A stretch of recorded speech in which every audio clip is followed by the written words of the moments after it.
vamos falar do nosso Deus nessa noite. A palavra do Senhor diz o seguinte: e perseveravam na doutrina dos apóstolos, na comunhão e no partir do pão e nas orações. E em toda a alma havia temor, e muitas maravilhas e sinais se faziam pelos apóstolos. E todos que criam estavam juntos, e tinham tudo em comum.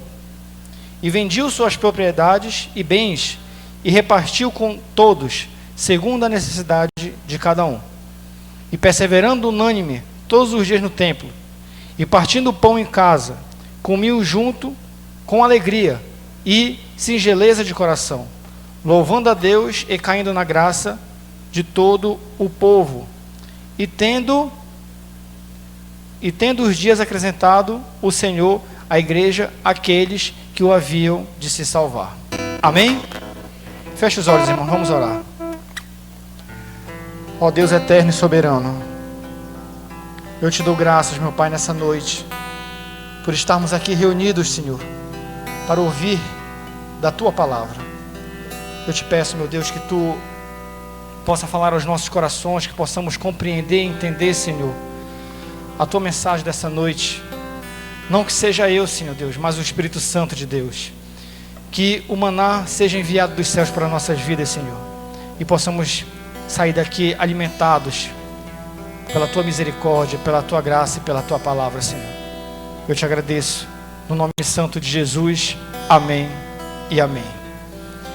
Pode sentar, irmãos. Hoje, irmãos, eu quero falar para vocês as características de uma igreja sadia. Se uma coisa que eu tenho desejo é que essa igreja seja uma igreja sadia. Quando eu falo isso é porque há hoje no nosso meio igrejas doentes, morrendo, frias, tristes, longe do Evangelho, longe de Deus, longe da adoração. E isso é uma preocupação de qualquer pastor que está à frente de uma igreja. Se você quer ver um pastor feliz, dê a ele uma igreja sadia. Se você quer ver um pastor atribulado, dê a ele uma igreja doente, porque ele vai sentir na pele as consequências de uma igreja que não está com a saúde espiritual em dia. E a minha preocupação nessa noite é que a Congregação Baixa Esperança seja uma igreja sadia. Amém? Mas para que eu possa falar isso para vocês, eu não posso falar isso do meu coração, não posso falar para vocês, olha, faça isso, faça aquilo e faça isso outro. Eu tenho que ter um parâmetro, eu tenho que ter um exemplo, eu tenho que tirar do texto alguma coisa que me ilumine para que eu possa direcionar para a igreja de hoje. E o que acabamos de ler em Atos 2:42 é justamente a igreja primitiva nascendo no seu cerne. Tinham acabado de se batizar 3.000 almas, se juntaram aos 120 de Pentecostes, e aí a partir daí começou uma agenda da igreja para que a igreja pudesse estar sadia diante de Deus. E foi nisso aqui que nós lemos, é que a igreja que nós estamos congregando hoje deve se apoiar, deve entender e deve também usar como exemplo para que nós possamos estar sadios, irmãos.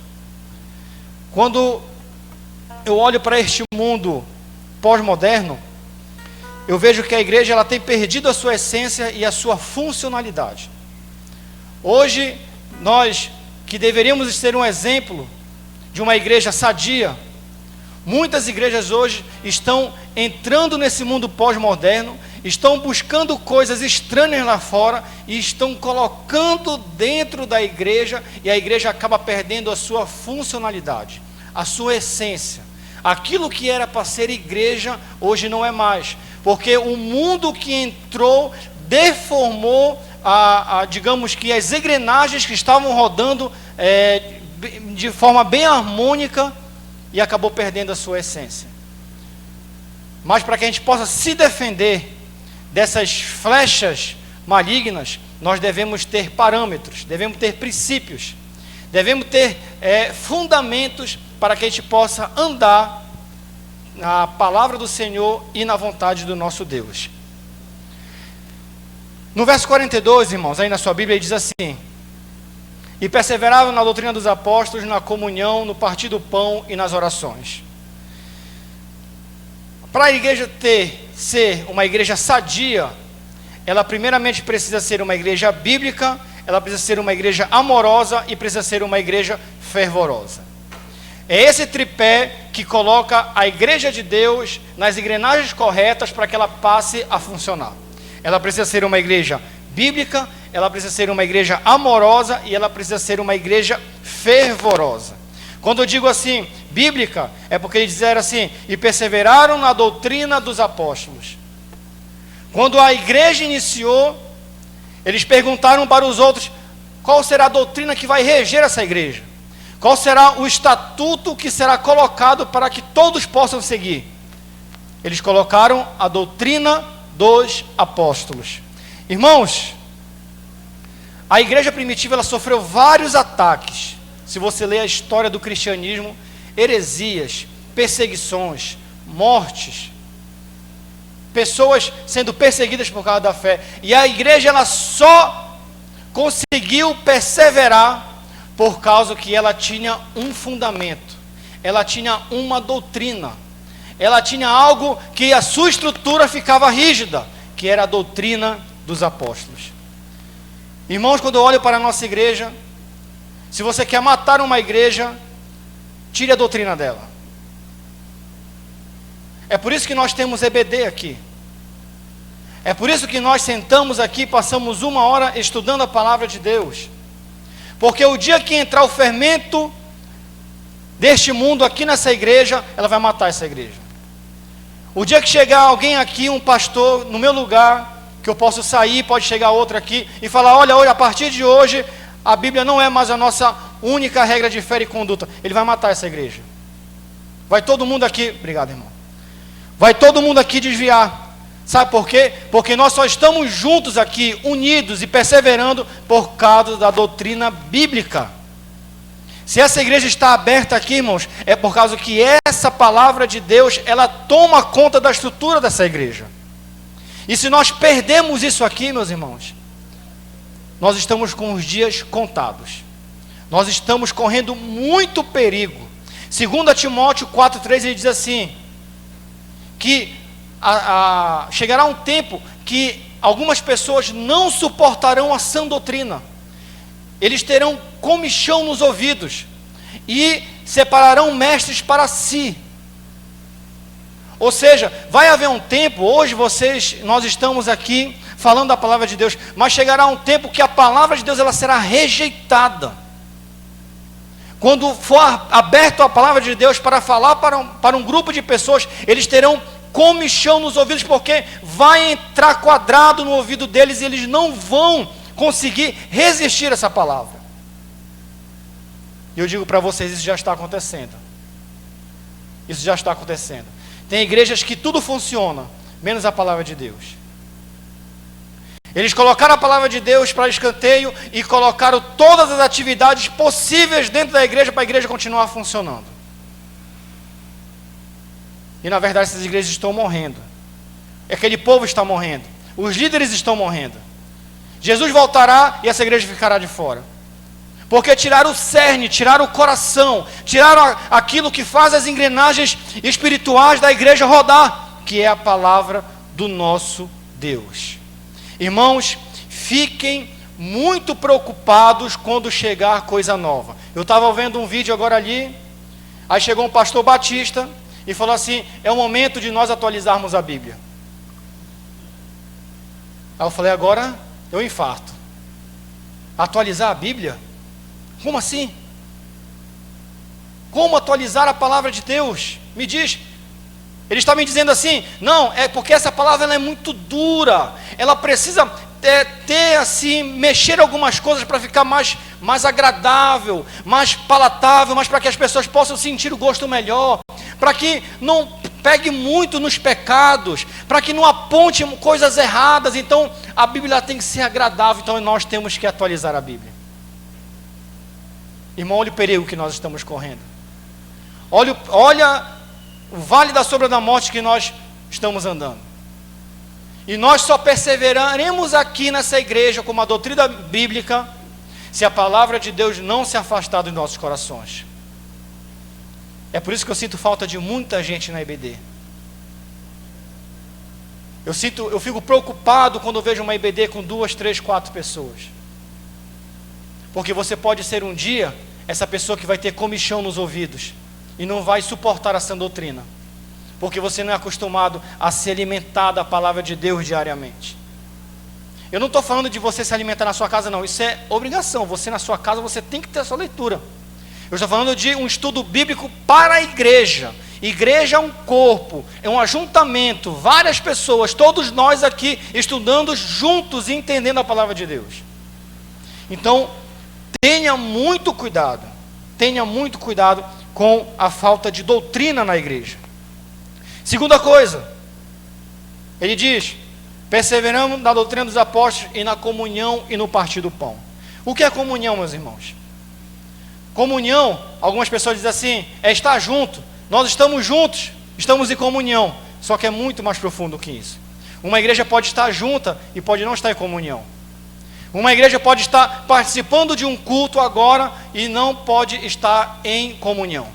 Comunhão é harmonia de pensamento, de ação e de sentimento. Ou seja, todos nós pensamos do mesmo jeito, todos nós nos amamos do mesmo jeito, todos nós sentimos a falta de qualquer irmão que venha para a igreja ou falte para a igreja. Todos nós temos a mesma linha de pensamento. Todos nós pensamos da mesma forma. Você olha para a igreja de Coríntios, estava rolando a Santa Ceia, estava todo mundo junto, comunhão, todo mundo junto, mas aquilo não era comunhão, eles estavam apenas juntos, porque na hora da ceia, era ricos para cá e pobres para lá, ricos enchendo a barriga e pobres morrendo de fome.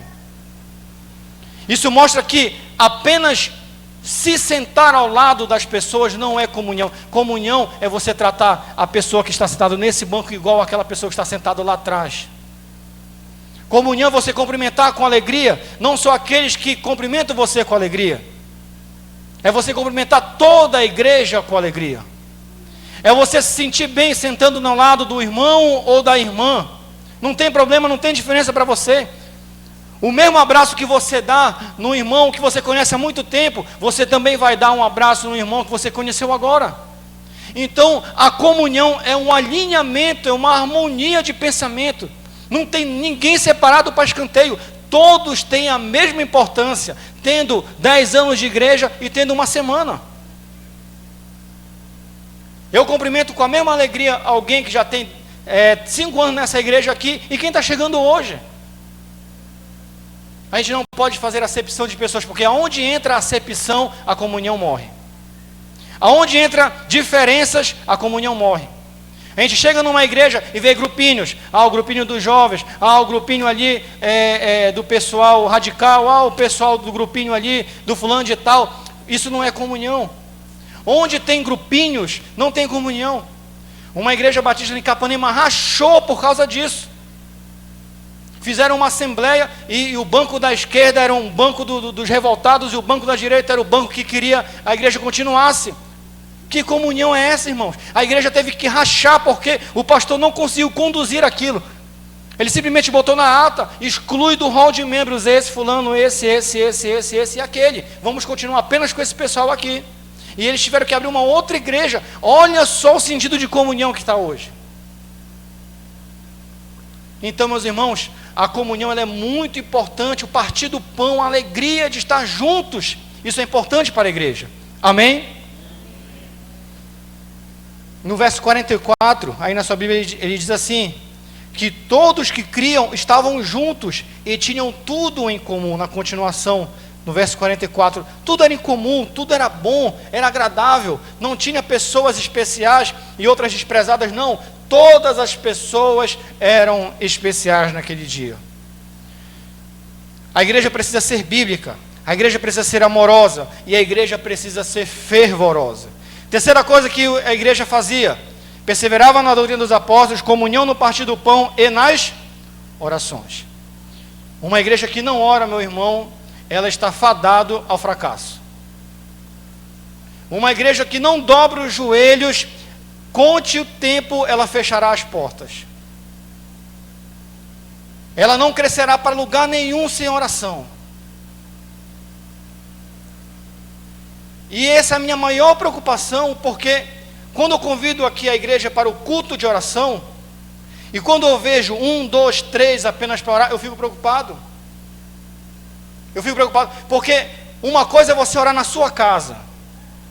Algumas pessoas dizem, eu não vou para o culto de oração porque eu oro em casa. Então você não entendeu a comunhão, irmão, que eu acabei de falar. Você orar na sua casa, você tem que orar na sua casa. Eu não estou dizendo para você vir para o culto de oração porque é o único momento que você vai orar, não é isso que eu estou falando. Eu estou falando que você tem que ter a sua vida de oração na sua casa, mas você tem que ter um momento de comunhão com a igreja em oração. Porque enquanto você está na sua casa, você está orando pela sua família, você está orando pela sua vida, você está orando pelo seu ministério, está orando pelos seus propósitos, está orando pelos seus planos, mas a igreja tem projetos para estar orando, e se só o pastor orar, as coisas não vão acontecer. Porque o sentido de comunhão é todos estarem juntos em oração. Temos uma casa pastoral para terminar. O que vai fazer de fato isso daí, o que vai fazer acontecer, é as orações para que Deus possa trabalhar e terminar essa casa. Algumas pessoas, precisa só de dinheiro, precisa só de trabalhadores. Não, meus irmãos, precisa de oração. Precisa de oração. Sem oração essa casa vai parar aí. Pode ter os melhores pedreiros nessa igreja, pode ter as pessoas melhores financeiramente aqui nessa igreja, mas as coisas não vão andar. Não vão andar porque precisamos orar para que as coisas comecem a andar. Então, sem oração, a igreja ela vai morrer. A igreja não vai ter portas abertas, as coisas não vão acontecer, os milagres serão escassos, os membros não terão vida com Deus, o Espírito Santo não descerá, nada acontecerá sem uma vida de oração. A igreja primitiva era uma igreja bíblica, uma igreja amorosa e uma igreja fervorosa em oração. Eles estavam juntos. Atos 1,14 estavam orando juntos. Atos 2,1 estavam orando juntos. Atos 12,5 Pedro foi preso. Chegaram, prenderam Pedro e lançaram no cárcere. Adivinha o que a igreja fez? Fechou a igreja e tocou a vida? Ficaram unanimemente em oração. E só pararam de orar quando o anjo foi soltar Pedro lá de dentro. Meu irmão, olha a importância de nós estarmos orando juntos. Eu já pensei várias vezes em falar assim, esse culto de oração eu vou tirar. Mas o Senhor diz, permanece, porque eu sei que Deus estará trabalhando na vida de muita gente para estar orando aqui conosco. Eu convido e convoco a você a estar em oração, meu irmão, porque sem oração não adianta. Não me chame para um projeto sem oração. Não me convidem para um trabalho sem oração, porque eu sei que vai dar errado. Uma outra coisa, às vezes as pessoas olham para o culto de oração e não tem perspectiva nenhuma. Tem gente que está saindo de casa, recebe no telefonema uma notícia ruim, aí o que ele faz? Não vai mais para o culto. Recebi uma notícia ruim, eu não estou bem hoje. Meu irmão, quando uma pessoa fala isso, ela está me falando assim, em outras palavras, eu vou fazer o que na igreja se eu acabei de receber uma notícia ruim? Eu vou fazer o que? No que vai me ajudar? Qual é a perspectiva que eu tenho? O que vai acontecer? E é justamente nesse momento de aflição, de atribulação, que você deve vir fazer o quê? Orar. Qual é a solução para estar no deserto, na tribulação, na luta, na batalha? É o quê? É orar, irmão. Recebeu notícia ruim? Vem aqui que você vai receber uma boa. Está atribulado? Vem aqui que você vai receber paz. Está numa luta? Venha para cá que o nosso Deus estará lutando por você. Essa peleja não é nossa, é dele. Ele mesmo diz. Então venha para a oração.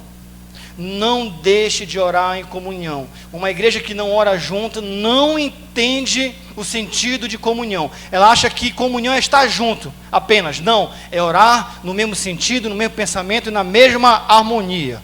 Amém? O verso 43.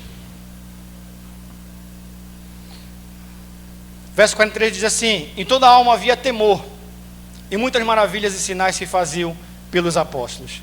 Irmãos, a primeira característica de uma igreja sadia é: uma igreja precisa ser bíblica, uma igreja precisa ser amorosa e ela precisa ser fervorosa. A segunda característica de uma igreja sadia: a igreja precisa ter reverência e temor no Senhor. Você já ouviu falar o que é reverência? Temor no Senhor? Às vezes essa palavra está fora do dicionário de muitas igrejas, e eu fico preocupado com isso. Irmãos, quando nós viemos para cá, você acha que você deve ter reverência e temor nesse lugar? Quando você vai para a casa de um amigo de alguém, você chega lá de qualquer jeito, sentando no sofá, tirando a camisa, vai entrando no quarto, vai mexendo na geladeira, vai mexendo nas panelas, vai vendo logo tudo o que está acontecendo, vai mexendo no canal, vai mexendo lá na Sky, vai botando no... É assim que você faz quando você entra na casa de alguém? Não é assim não, né? Ou seja, você está tendo reverência no lugar que você está. Você está tendo respeito, temor pela pessoa que está lá dentro. Agora, quando nós chegamos aqui, será que nós temos a mesma perspectiva dessa ilustração que eu falei para vocês? Será que chegamos aqui e vemos aqui um lugar onde o Espírito Santo de Deus está aqui? Quem acredita que o Espírito Santo de Deus está aqui, diga amém. Amém. Se nós acreditamos nisso, então isso aqui não é qualquer lugar. Se nós nos reunimos num lugar que não esteja o Espírito, aí você não precisa ter reverência. Mas aonde está o Espírito, nós precisamos ter reverência e temor do Senhor. Quando você vai para uma entrevista, você se arruma bem, né? Bota uma roupa bonita, vai falar com uma autoridade, até escolhe as palavras para falar, para não falar nada errado. Mas chega na igreja, vem de qualquer jeito, vem, sabe, não fala com os irmãos, chega de cara fechada, o irmão fala graça e paz, e ele só falta dar uma cotovelada no irmão. O louvor está tocando e ele está sentado no celular. O pregador está falando aqui, ele está lá fora. Eu não sei o que tem lá fora, qualquer dia desse eu vou descobrir o que tem lá fora. Porque é um anda-anda, é um negócio assim, sabe? Vai para lá, vai para cá. E é o momento que a palavra de Deus está sendo pregada. Irmãos, nós temos que ter reverência e temor no Senhor. E eu vou lhe dizer por que nós devemos fazer isso. Porque o versículo continua. Ele diz assim: e muitas maravilhas e sinais se faziam pelos apóstolos.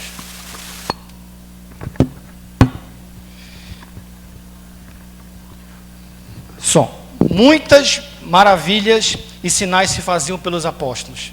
Meu irmão, Deus só se manifesta aonde há temor, aonde há reverência, aonde há respeito, aonde Deus está em primeiro lugar e nós estamos lá embaixo. O texto diz: em toda a alma havia temor. Toda a alma, não tinha nenhuma que não tinha temor ao Senhor e reverência diante de Deus. Então, por causa que toda a igreja estava em temor, milagres e maravilhas apareciam. Deus se manifestava. Não eram os apóstolos que estavam falando milagre, não. Era Deus que estava se manifestando e usando os apóstolos como instrumento de Deus para fazer os milagres. É por isso que muitas igrejas não têm milagre, porque tem um culto, é uma bagunça. É por isso que numa igreja às vezes não tem salvação, porque quando está pregando ninguém está prestando atenção. É por isso que às vezes Deus não se manifesta em muita igreja, porque na hora do louvor está todo mundo conversando, está todo mundo para lá, não tem temor. Não tem, as pessoas não brilham mais os olhos quando entram por aquela porta. Não tem expectativa nenhuma. Então as coisas não vão acontecer. Deus não se manifesta aonde não há temor, aonde não há um povo que respeita e tem reverência pela sua presença. Josué 3,5. Ele dizendo: santificai-vos, porque hoje o Senhor vos aparecerá. Você olha para Êxodo, Moisés dizendo: o Senhor aparecerá amanhã no Monte Sinai. Lavai-vos as vossas vestes. Amós 4,12. Prepara-te, Israel, para encontrar com o teu Deus. Ou você acha que Deus ia aparecer de qualquer jeito? E hoje Deus tem misericórdia das nossas vidas, porque antes, se aparecesse alguém em pecado diante de Deus, acontecia o quê? Morria. Nadab e Abiú eram sacerdotes, filho de sumo sacerdote, Arão. Eles sempre acendiam o incenso e as coisas que era para fazer no templo. Chegaram lá de qualquer jeito, acenderam o fogo.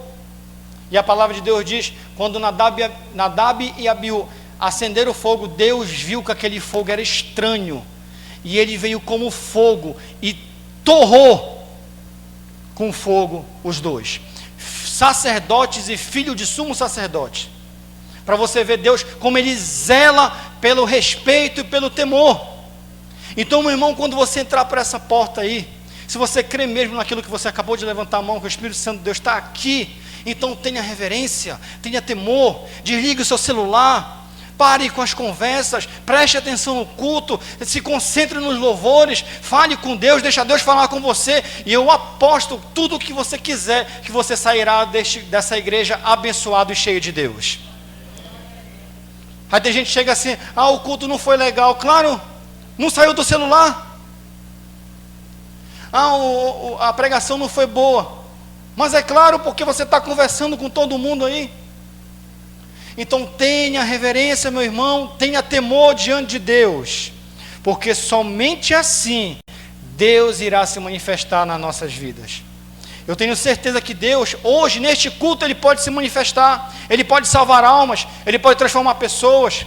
Uma palavra de Deus pode vir para a vida de alguém e alguém ser transformado. Só que isso só vai acontecer. A igreja pode ser bonita, o pregador pode pregar bem, o cantor pode cantar maravilhosa bem, pode estar cheio de pastor, pode estar cheio de diácono aí, mas se não houver temor, não houver reverência, Deus não irá se manifestar. Deus não irá se manifestar. Amém? Verso 45. Terceira característica de uma igreja: precisa ser sadia. E vendiu suas propriedades e bens, e repartiu com todos, segundo a necessidade de cada um. Meus irmãos, a igreja precisa ser generosa. A igreja precisa ser generosa. E quando eu falo isso, eu não tenho preocupação nenhuma de falar isso aqui com a igreja. Algumas pessoas falam assim: não falar de dinheiro no púlpito é polêmico. É polêmico se você falar isso para uma igreja avarenta. Agora, se você falar para uma igreja generosa, eu creio que isso é um assunto tranquilo de se tratar. Quando você fala para alguém que o bolso é fechado com zíper, como é que diz aquele negócio, aquele tech bond, que não abre de jeito nenhum, né? Quando eu falar dinheiro, ele vai pegar e vai embora. Quando eu falar oferta, ele vai: eu não gosto desse cara. Por quê? Porque mexeu numa coisa que é sensível nele, que é o bolso. Irmãos, então esse assunto não é polêmico, é fácil de tratar, porque eu estou tratando com uma igreja generosa. Se eu tratar com uma igreja avarenta, eu saio na pedrada, porque eu estou tocando numa área que eles é como se fosse algo intocável. E eu tenho 3 motivos para você ser generoso. Vou lhe dar 3 motivos para que você seja generoso. Você olha o texto aqui, né? Havia uma necessidade na igreja primitiva. Olha, tem um irmão ali que não tem o que comer. Vai lá, pega a minha propriedade e vende. E esse dinheiro que você está vendendo aí, dá para ele. Era assim que funcionava. E ele dizia assim: e repartiu com todos, segundo a necessidade de cada um. Esse aqui está precisando pouco, então supre a necessidade. Ah, mas esse aqui precisa de muita coisa, então vende uma propriedade, vende um terreno, vende uma casa, vende algum animal meu, vende alguma coisa e dá para este que está precisando muito. Era assim que funcionava. E ninguém passava fome, ninguém passava necessidade. Era um assunto tranquilo com a igreja primitiva falar de generosidade, falar de dinheiro. É tranquilo. E eu vou lhe dar 3 motivos para que você seja uma pessoa generosa. Primeiro, que a avareza, ela só é curada se você for generoso. A avareza não cura assim, ó. Ah, cara, eu tenho uma avarenta e tem vindo cá. Aí eu pego na cabeça do irmão, Senhor, cura ele de avareza em nome de Jesus, amém. Não vai curar. Não é assim que resolve a avareza. A avareza é o quê? Resolve como? Sendo generoso. Precisou de irmão, eu não tenho tudo isso, mas eu tenho isso. Generosidade não é dar todo o seu dinheiro, não. Não é isso, ninguém está falando disso aqui, não. Generosidade é você poder ajudar do seu jeito. Tinha gente que tinha terreno para vender, então vendia. Tinha gente que não tinha pouca coisa, mas já ajudava. Um certo tempo Jesus estava na porta do templo e os ricos depositavam sacos de dinheiro. E veio uma viúva, depositou 2 moedas. E ele diz, essa mulher voltou justificada para sua casa. Porque esses homens deram aquilo que estava sobrando e ela deu tudo o que tinha. É pouco aos olhos do homem, mas era o que ela tinha no momento, era o que ela podia ajudar. Eu não olho para a oferta de ninguém pouco, muito, grande ou pequeno. Não, não é assim. É a generosidade, é o que está no coração. E às vezes nós não damos o dinheiro porque acha que é pouco. Eu tenho 10 reais aqui para ajudar na obra aqui. Eu não vou dar porque tem gente que dá 200, tem gente que dá 500, tem gente que dá 100. Meu irmão, aprenda a ser generoso. Aprenda a ser generoso com o valor que você tem. E quando Deus começar a abrir as portas, você vai poder ofertar mais para a casa de Deus. Eu tenho certeza disso. Colossenses 3,5 diz que a avareza é uma idolatria. A avareza é uma idolatria. Se tem alguém que tem uma imagem de um Deus pagão dentro de casa e adorar, e aquele que não colabora com a oferta, é a mesma coisa para Deus. É a mesma coisa. Se tem aquele que adora um outro Deus, que não seja o Deus da Bíblia, e aquele que não consegue tirar do bolso algo para ser generoso, para Deus, é a mesma coisa. Colossenses 3,5, avareza. E eu vou lhe dar o segundo motivo para que você seja generoso. Primeiro que, para curar a avareza, você tem que ser generoso. Não tem fórmula mágica, não tem. E segundo, quem é generoso recebe bênçãos divinas. Recebe bênçãos divinas. Enquanto Deus abre uma porta para aquele que é generoso, para aquele que é avarento, Deus fecha as portas. Você coloca um negócio na mão do generoso, ele prospera. Coloca na mão do avarento, ele fecha. Deus coloca o generoso para possa derramar chuvas de bênçãos sobre a vida dele. E na vida do avaroso é só deserto, só terra, aridez, secura. Por quê? Porque a generosidade, ela produz bênçãos. E eu vou lhe mostrar isso. Malaquias 3,10. Trazei todos os dízimos a cá do tesouro, para que haja mantimento na minha casa. E depois fazer prova de mim. Senão, o quê? Abrirei as janelas do céu e derramarei o quê? Bênçãos sem medidas. E por causa de vós, eu repreenderei o devorador. Ah, mas isso é no Antigo Testamento. E no Novo? Acabamos de ler quando nós ofertamos aqui, irmãos. 2 Coríntios 9, 7, 8. Cada um contribua segundo o propor do seu coração, não com tristeza, nem por necessidade, que eu estava falando. Porque Deus ama aquele que dá o quê? Ele manda a ordem. Agora ele vai falar a bênção. E Deus é poderoso para fazer abundar em vós toda a graça, a fim de que sempre em tudo, toda a suficiência, abundeis em boa obra.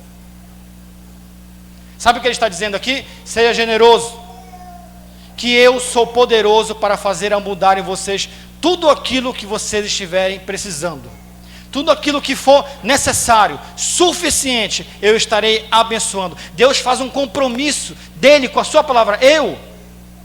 Tanto em Malaquias, tanto em 2 Coríntios, ele diz: fazei prova de mim, eu zelo pelo que eu estou falando, o que eu prometo eu cumpro, seja generoso que eu vou derramar bênçãos sem medida sobre vocês. 2 Coríntios diz que ele ama aquele que dá com alegria, e eu sou poderoso para fazer a mudar em vós toda a graça, a fim que em tudo, toda a suficiência, abundeis em toda boa obra. Eu não vejo isso para avarento na Bíblia. Eu não vi nenhum avarento prosperar na Bíblia. Não vi. Agora, um generoso, você vai receber bênçãos sem medida, meus irmãos. Uma vez, eu estava aí na obra, uma pessoa lá de Belém me ligou, um amigo meu particular, e ele chegou assim comigo e falou assim: Felipe, tu me conhece, tu sabe que eu tenho um problema muito sério com dízimo e oferta. Isso de muito tempo. E aí ele falou assim: mas Deus colocou no meu coração que eu devo ser dizimista. E hoje eu estou mandando uma oferta aí para a obra da casa pastoral, na conta da igreja. E eu estou fazendo isso, está doendo muito, porque eu sou avarento, dói em mim. Eu tenho dificuldade de ajudar, de colaborar, dói no meu bolso. Mas eu estou fazendo isso porque Deus está falando comigo. Eu falei: amém, irmão, Deus abençoe você, viu? Que Deus possa prosperar a sua vida, que Deus possa abençoar os seus planos e os seus projetos. Amém, tudo certo. 2 semanas depois, ele manda uma foto para mim, de um ponto de açaí que ele abriu lá no bairro dele. Bonito e maravilhoso. Eu falei: irmão, olha aqui, ó, Deus abriu isso aqui para mim.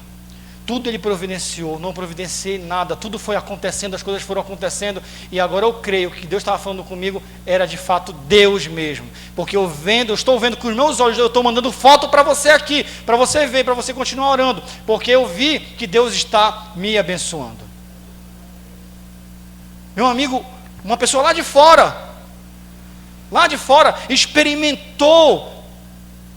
experimentou a graça, a misericórdia e as bênçãos de Deus.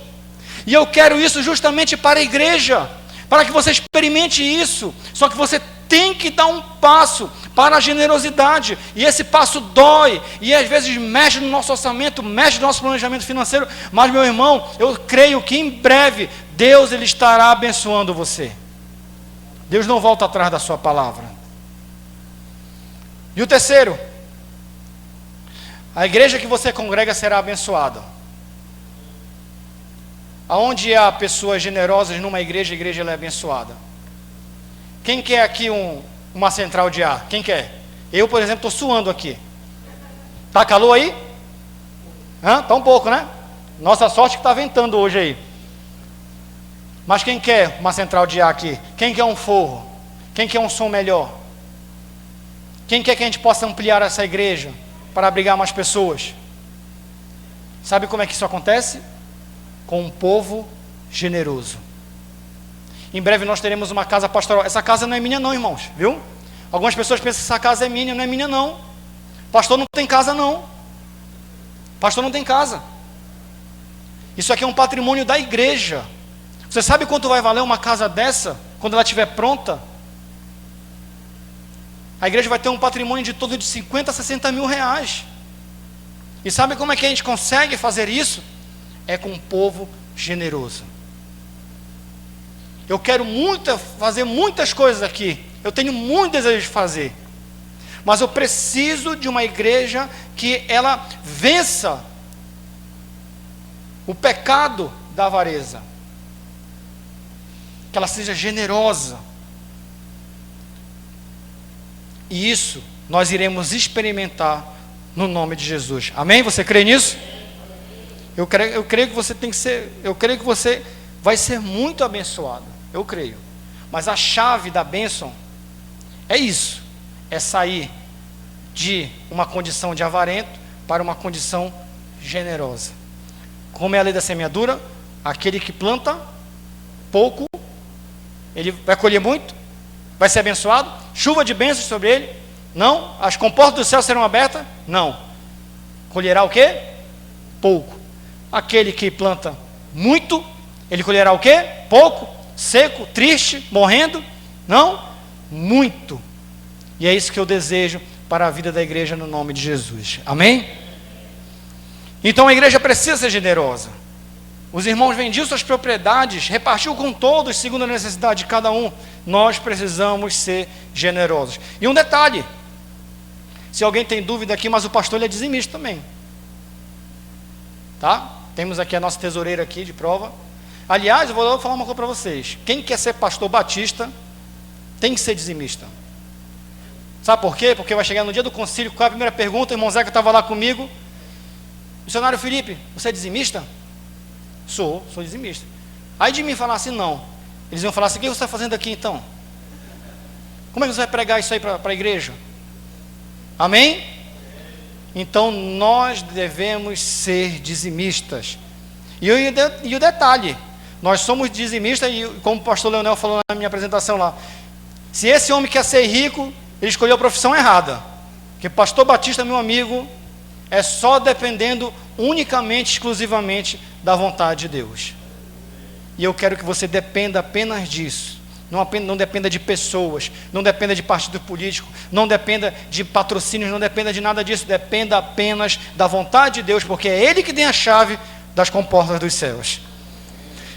Irmãos, verso 46, e perseverando unânimes todos os dias no templo. Quarta característica de uma igreja sadia, ela precisa ser atuante. Uma igreja precisa rodar, precisa fazer as coisas acontecerem. Aqui, a igreja primitiva ela trabalhava 7 dias por semana. Olha o que o texto diz, e perseverando unânimes. Sabe o que é unânimes? Toda a igreja. Na segunda, dava 3.000 pessoas. Na terça, as mesmas 3.000. Na quarta, as mesmas 3.000. Na quinta, unânimes, todos. E diz o quê? Todos os dias no templo. E isso soa estranho para a nossa geração. A nossa geração acha que um culto por semana é muito. A nossa geração, quando ela olha mais 2, 3 atividades na semana, ela já começa a olhar estranho. Aqui em Salinas tem um fenômeno que eu não estava acostumado a ver isso. Existe um fenômeno aqui em Salinas. Não é aqui não, apenas aqui. Aqui também tem. Em todas as igrejas, é assim. Por exemplo, a nossa atividade aqui, nós temos 3 atividades na semana, tirando o culto. Terça, culto de oração. Quinta, reunião de homens. E sexta, reunião de mulheres. Aí de mim, se eu meter na quarta-feira alguma atividade, adivinha o que acontece? Ele escolhe alguma atividade para ele faltar. Ano passado eu fiz aniversário da igreja no sábado. Domingo deu 10 gato pingado aqui. Por quê? Porque parece que estourou a cota de culto do ser humano. Então, meu irmão, tem um negócio assim, porque a gente olha para a igreja primitiva e vê que todos os dias todo mundo estava nas atividades, fazendo, trabalhando, orando, jejuando, estudando a palavra de Deus, e nós não conseguimos passar pelo menos 3 vezes na semana com Deus. Acha muito, dói a cabeça, dói a unha, dói a orelha, pai morre, mãe morre, filho morre, cada desculpa que a gente vê, cada coisa que acontece. Entrou um carro aqui para dentro de casa, não dá para sair. Choveu e chove só lá, e aqui não chove, não sei o que é isso. No período de chuva não chove aqui, mas chove na casa do irmão. Chove na casa do irmão, impressionante. Eu fico assim, sabe? Rapaz, que nuvem é essa, mano? Que só está em cima da casa dele. Então, meus irmãos, nós temos que mudar nosso pensamento de achar que muita atividade é muita coisa. Se tem culto de oração na terça, e de repente entra uma programação na quarta, vamos na quarta, mas estaremos também na terça. Se o aniversário da igreja é no sábado, e nós temos que fazer no sábado, porque a PIB também quer participar, no domingo vai estar o quê? Todo mundo aqui de novo. E a gente não faz isso toda semana, a gente faz isso uma vez por ano. O aniversário da igreja é uma vez por ano. Consagração de pastor uma vez só, não é nem por ano, é uma vez só na vida. E tem gente que escolhe culto, sabe? Não, já fui na terça, então quinta-feira já está ruim para mim, seja...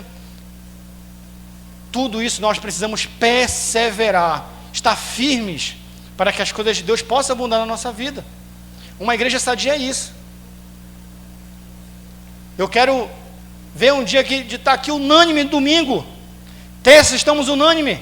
Quinta estamos unânime. A reunião dos homens, meu Deus, quando começou, quase eu choro. Quase eu choro. E a gente liga, manda mensagem, e aquele enroleixo todo, né? E diz aquele negócio todinho. No finalzinho que já foi melhorar as coisas. Então nós precisamos perseverar sempre nessas coisas. Porque não é só domingo que Deus está trabalhando para salvar almas, não. Terça Ele está trabalhando, na reunião de homens Ele está trabalhando, na reunião de mulheres Ele está trabalhando, na EBD Ele está trabalhando. Ele está trabalhando em tudo. Deus não é domingueiro não, irmãos. Deus é todos os dias. Ele trabalha todos os dias. Se você tiver amor à obra de Deus, a última coisa que você vai preocupar é com uma agenda lotada. Se você tiver amor à obra de Deus, a última coisa que você vai se preocupar é com uma agenda lotada. Amém? Fique de pé, irmãos. Chama o Ministério de Louvor.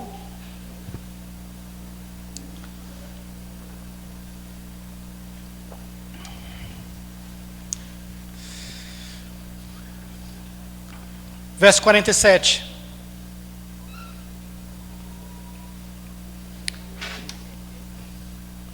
E aqui ele encerra. E todos os dias acrescentava o Senhor à igreja aqueles que se haviam de se salvar. Todos os dias. A igreja, meus irmãos, precisa ser missionária. Missionária.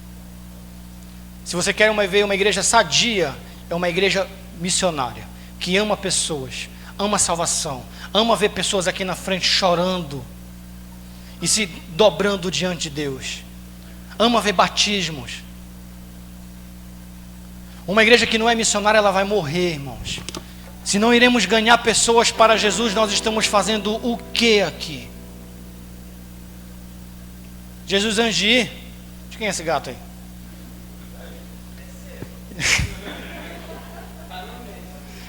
Tá, parece o Bruce. Eu ia dar uma carteirinha pro Bruce, agora eu vou dar pro gato também aqui. Vive aqui no culto. Irmãos, eu me preocupo muito em ser uma igreja missionária. Quem quer que essa igreja seja missionária, em nome de Jesus, levante a mão e diga amém. Aí eu pergunto para você, nessa semana, você convidou quantas pessoas para estar hoje aqui? Quantas pessoas você evangelizou para trazer hoje para cá? Quantas pessoas você já trouxe para o culto de oração? Quantas pessoas já se converteram através da sua pregação, da sua evangelização e dos seus convites? A igreja tem uma visão errada de colocar a responsabilidade e carimbar no pastor o único instrumento de salvação. Não, o instrumento de salvação é a igreja. Toda a igreja. Toda. Eu fico feliz quando vejo convidados aqui. Alguém trouxe, alguém convidou, alguém falou. E eles estão aqui, irmãos. Às vezes você convida 50 pessoas, não vem ninguém. Meu irmão, mas o seu trabalho não é salvar as almas. Quem salva as almas é o Espírito Santo de Deus. O seu trabalho é evangelizar, é convidar, é falar de Deus. Se eles não vierem, Deus está no controle de tudo. Deus sabe o que está fazendo. Eu já passei 6 meses convidando uma pessoa para ela vir para o culto. Eu sei de testemunho de pessoas que oraram 7 anos para que essa alma se convertesse. Então, meus irmãos, não vamos deixar o nosso imediatismo atrapalhar a obra do Espírito. Não deixe, convide as pessoas. Tenha o hábito de convidar, tenha o hábito de falar, tenha o hábito de evangelizar. Ide por todo mundo, fazendo discípulos, batizando o nome do Pai, do Filho e do Espírito Santo. Essa é a nossa missão. A igreja precisa ser missionária. Antes de você pensar em vir para o culto, já coloque no seu pensamento: quem eu estou levando? Quem eu estou trazendo? Quem eu convidei? Quem veio? Quantos convites eu fiz? Quantas pessoas eu evangelizei? Quantas pessoas eu falei de Deus nessa semana? Quantas pessoas eu me aproximei? Pense isso, que isso incomode a sua cabeça. O Senhor vai acrescentar almas para essa igreja, mas Ele só acrescenta para uma igreja missionária.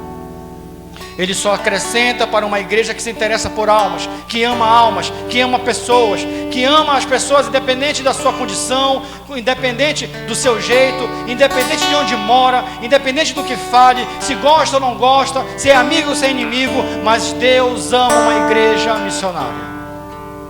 A igreja dos moravianos, não sei se você já ouviu falar, os moravianos se vendiam como escravos para evangelizar os escravos na cadeia. Eles chegavam e falavam assim: onde estão os homens? Estão presos, então vamos vender como escravo. Se vendia como escravo, passava tudo o que tinha que passar. Quando estava na cadeia, quando estava lá dentro, sofrendo tudo, ele falava de Deus. Meu irmão, você não está preso, você está livre. Você fala hoje, graças ao nosso Deus. Você anda. Você pode estar em qualquer lugar se você quiser. Se você quiser ir ali no São José, você vai. Se você quiser ir no Atalaia, você vai. Se você quiser no Maçarico, você vai. Você pode ir, você está livre, ninguém está preso. Então você pode ir atrás dessas pessoas. Você pode evangelizar para essas pessoas. Porque eu creio que Deus vai começar a trabalhar a salvar almas. Agora, uma igreja que não está compromissada com o evangelismo, Deus também não está compromissado com essa igreja. Como é que Deus vai acrescentar almas se não há ali missionários, missionárias, homens de Deus, mulheres de Deus, homens de oração, mulheres de oração, se não vai haver acréscimo algum? Que a nossa igreja seja uma igreja sadia. A nossa igreja precisa ser bíblica, precisa ser amorosa, fervorosa. A nossa igreja precisa ter reverência e temor ao Senhor. A nossa igreja precisa ser generosa. A nossa igreja precisa ser atuante. E a nossa igreja precisa ser instrumento de salvação para este mundo. Amém? Feche seus olhos, irmãos. Vamos orar.